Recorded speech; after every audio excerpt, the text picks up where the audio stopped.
was I just kept trying to do things and then getting like burnt out, not knowing the path forward. Worst case scenario, I have a really high paying skill. I could go and work in sales anytime. I could get hired by an offer, but I want better than that. I want bigger than that. The fear isn't going to go away until you start to get the results, until you start to take the action. What was your reference behind that? You got permission. Yeah, I think it was just like some sort of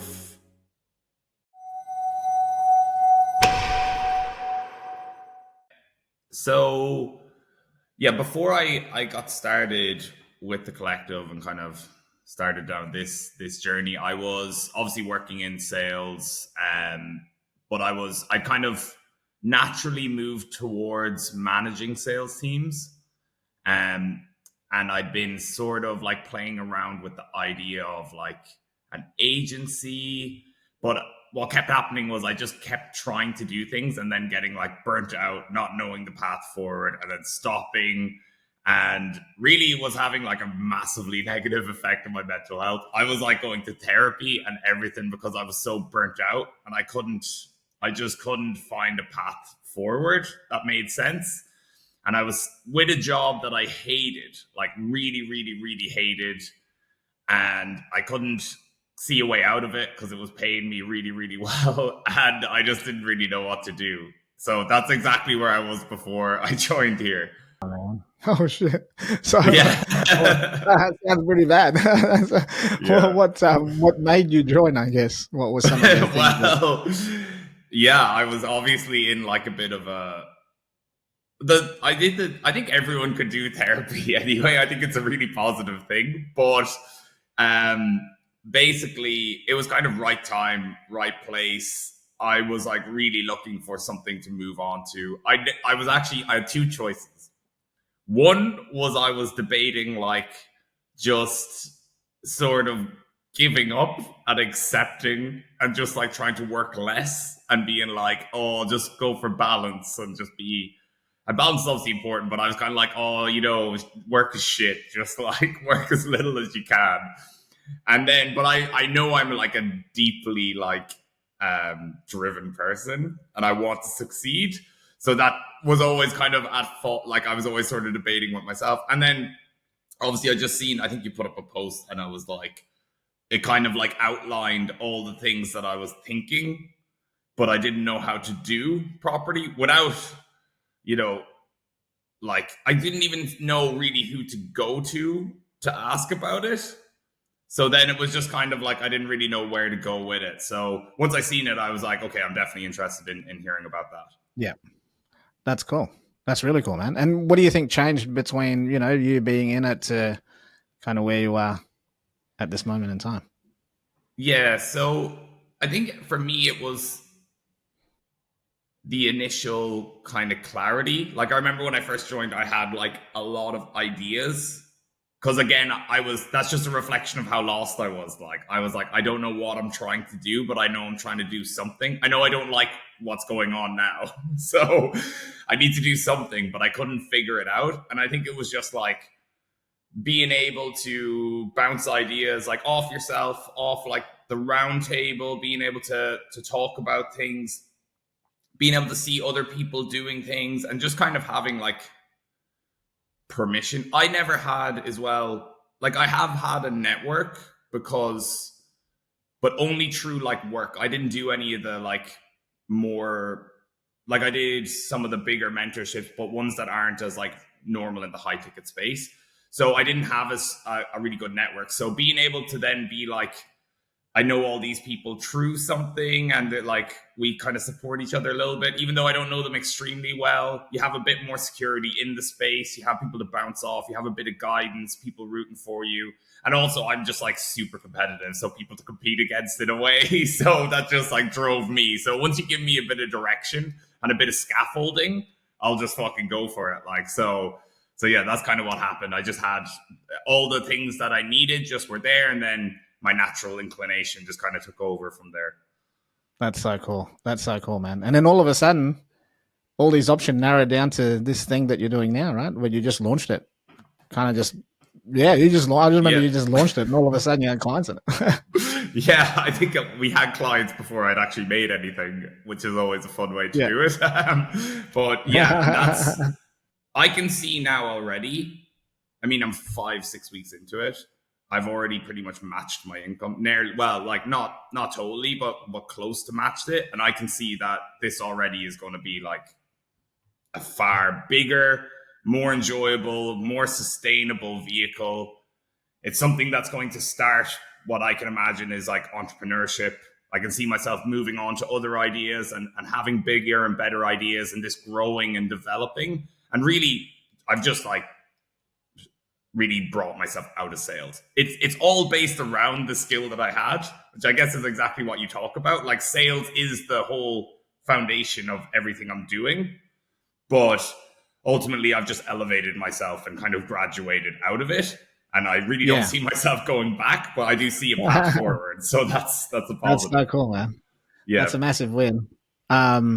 You said something before about permission, like, you know, talking to people maybe got you some ideas, but if anything, it gave you permission. I think that's quite a big topic for most people who get stuck, is they don't allow themselves the permission to go outside of the box. Like, what did you mean by that? What was your reference behind that? You got permission. Yeah, I think it was just like some sort of internal thing to just kind of be able to put yourself out there and be able to be like, yeah, I can fail. I don't really give a shit. I can go for it. It's whatever. Like I can do 100 things and they can all fail. I'll just end up back here. Worst case scenario, I have a really high paying skill. I could go and work in sales anytime. I could get hired by an offer. That's not, but I want better than that. I want bigger than that. So if that's my base, then I can give myself permission to go out there and try and fail and to put myself out there. And some people might, and this was kind of the network thing as well. It's like permission to be myself online. And even if people don't agree or they're not happy, you still know, like for me, it's like, now I know people and I know that they know I'm a real person and I know they're a real person and that there's like someone with dreams and trying to do things behind the shit that you say online. And it's like that human connection sort of made it like the whole space more human. And then it's like, yeah, I can go and I can say things. And if people don't agree, it doesn't matter because they still know me and I still know them outside of whatever I'm trying to do. And it's fine. We're all still rooting for each other. And I think I didn't have that as much. I obviously had some people that I'd worked with and gotten on well with, but I didn't have it in where there's like 50, 60, 70 people that if you post a win, even if they don't agree with what you're saying, you post a win, they're like, yes, go you, you're doing great. Yeah. And it's like the human element. Or we're on like a group call with someone I've disagreed with before and we're like talking about the same thing. And you're like, yeah, we're in the same boat here, really. At the end of it, like, yeah. Yeah, that's huge. I think for most people, it's... yeah, the fear of, I mean, I used to fear a lot of things and then I started doing it and I was like, oh, it's not really that big of a deal, right? And I think, you know, with the fear and the pressure and the ego taking a hit, all that sort of stuff sort of comes in place.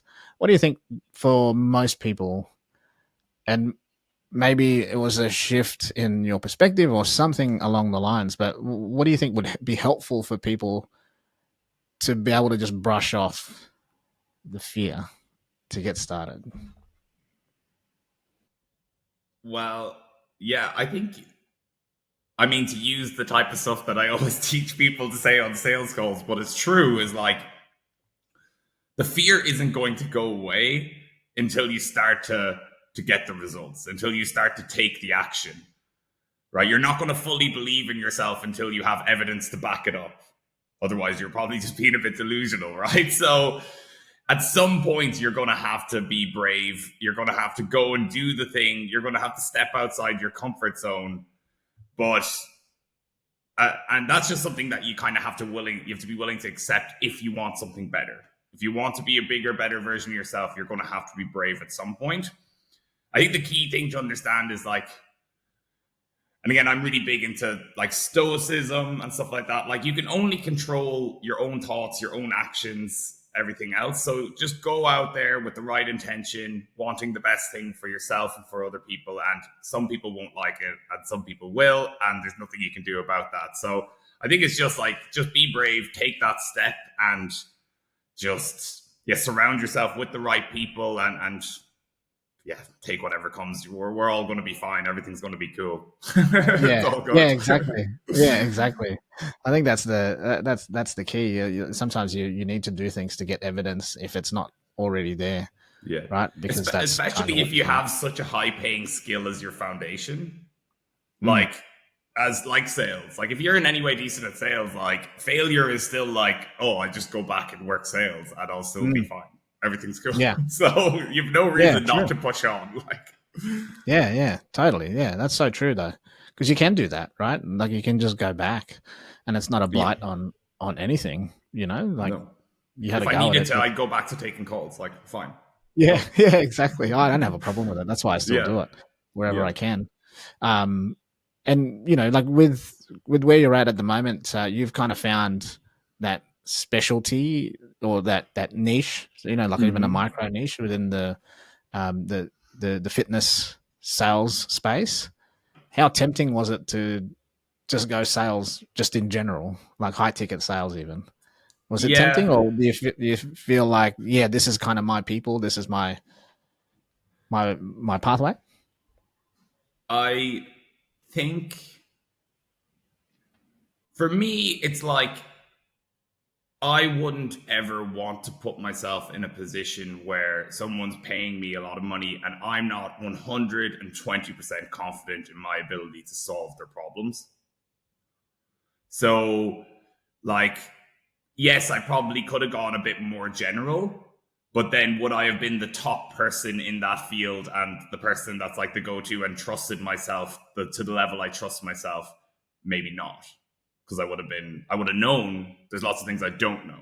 And that's okay too, to not know things.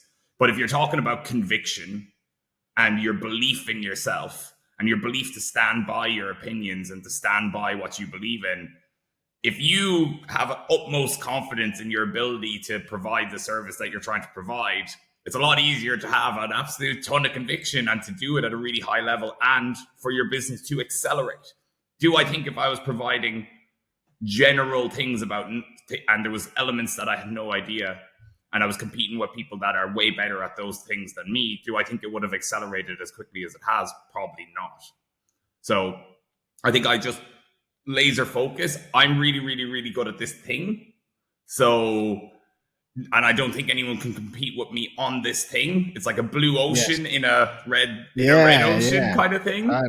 So that was just my thinking, and I have those limiting beliefs of like, is it big enough, the niche? But I mean, I'm 5 weeks in and there's still people turning up I've never heard of. Yeah. And there's always going to be new fitness salespeople. There's offers out there that are hiring like 100 at a time. So exactly. There's always going to be a need. Like, I just need to be the known person in that, and I'm always going to be able to survive is my thinking. Yeah. I think that will help a lot with, especially if people are trying to do something and they want the confidence, or they don't want to feel that imposter syndrome in something, because like you said, it really, really well and you're really, really good at it, and you've got evidence to show that you are really good at it. And I think if you kind of go down that path, there's so many different we're talking about the online high ticket space, the classic health, wealth, relationships type of thing. There's room in each of those to micro niche down.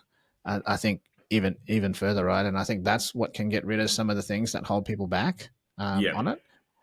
What's your take on the online space as it is now? Maybe in fitness, or even just in general. Where do you sort of see it going? And have we had some tough times? Are we getting into better times? What do you think? I think it's always going to be in a state of like flux. In terms of the coaching space, I think it's hilarious. I'm having a lot of fun with a lot of like different varying opinions. I know people sometimes get a bit tired of that, but I do think it's quite fun. I think that although I'm one of the first people to do it, I think that we're going to find, and maybe I'm wrong, but I think that we're going to find more and more people starting to delve into these kind of micro niches and these kind of blue oceans, and maybe making things, maybe commoditizing themselves a little bit, which is like ultimately kind of where I've gone. You're paying for this, you're paying for that. You'll get the result, yes, but like you're getting, this is the value. You're paying for these things. And ultimately people specializing a little bit, and the market becoming more and more savvy, which is, I think, the natural progression of a market. Like, it's like, yes, you come in, I can do everything. And then it's like, well, actually, you're really big, but I'm better than you at this one thing. So I'm going to take that. And people are just going to slowly chunk down the market into these little bits. And then it's because it's very, once people realize, like, yes, I can't compete with you on a global scale, but I can compete with you on this one thing, then people are going to start taking those chances, and it's going to work for people. They're going to be able to elevate themselves very quickly. So I think that that's where it's going to go. And ultimately, it will result in a better service for everyone. And that's really the crux of it. Like, if you are working with someone that specializes in your one thing, you will get a better service because of that. I know some people don't like to say that, but in my opinion, that's as long as all things are equal, as long as the coach is still good and you're still getting looked after, obviously. But yeah, I think that's the key. I think that's that's a good point. There is, it might dilute like the amount of services, but it'll make it better. The quality will be better. People will be forced to deliver, on really good stuff, just naturally speaking anyway. So, so I think that's a really good thing. And then, with where you're at the moment, I know it's only been a little bit of time, but what does it look like, let's say, in the next couple of months with where you're taking this thing, your offer? Yeah. It's very hard to know. I think there's still so much room for growth. I mean, we have like 20 people. We just crossed 20 people in the community. I don't necessarily need it to be huge or want it to be huge, to be honest. Like, I really like having the personal touch, because that's one of my beliefs. Like, one of my values is that like people deserve to be getting looked after, especially when you're investing a lot of money in training. You deserve to have that one-to-one, like that support. So I don't know if I necessarily want to be like super, super, super big, but I just want to keep improving the service. I want to own that space. If I'm to like focus on my own goals, I want to be like the number one expert within that space. I want to be known for that. When you find out your friend is moved into fitness or is on a fitness offer, your very first thing you say to them is like, oh, go look at Diarmuid. That's where I want to go with that. Yeah. Other goals that I have is like, I really want to, I believe the whole point of mentorship is like to elevate people to stand on your shoulders. So I want to create people in these next 6 months, year, that I can say he's better than me. That's like a big goal of mine. I think that's the whole point, is to be like, hey, look, you learned all the things that took me years in a few months, and now you're better than me. Awesome. Amazing, right? Yeah. That's my goal. Yeah. In terms of like the actual business, maybe there's lots of opportunities that come my way at the moment that I'm turning down in terms of like agencies and recruiting, because I'm trying to stay laser focused. And that's another thing that I really got out of like the guidance from you, was just once you have something that's a winner, just stick with it and don't let everything distract you. But maybe with time, especially if I do start to create some little beasts that I can start being like, hey, do you want to do this thing for me? Maybe that's a direction we will go. But at the moment, I'm just laser focused on this, growing this and making sure that the service, the quality of the value of it just gets astronomical. I want it to be like the most valuable community in the space. I probably want it to be the most valuable community in the whole high ticket sales space, but then I want to have my niche. So it's an absolute no brainer that you're like, I want to be part of this thing. That's where I want to be. That's where I want to be in 6 months.